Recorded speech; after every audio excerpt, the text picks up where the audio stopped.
माफी मागण्यासाठी काय गरज पडली म्हणजे त्यांनी चूक केली हे त्यांनी मान्य केलेलं आहे.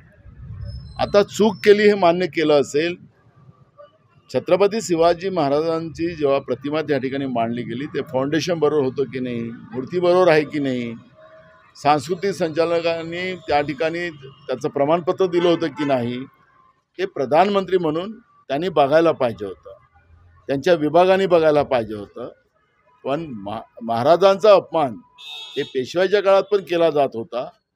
तो आता छत्रपती शिवाजी महाराजांच्या नावाने राजकारण करणाऱ्या पेशव्यांनी सुद्धा पुन्हा छत्रपती शिवाजी महाराजांचा अपमान केला. हे माफीनं हा प्रश्न सुटणार नाही.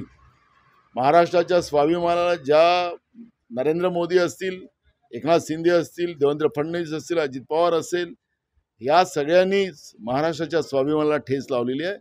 त्यांनी सत्तेतून बाहेर व्हावं, नाहीतर महाराष्ट्रातली जनता यांना सत्तेतून बाहेर खेचल्याशिवाय शांत बसणार नाही.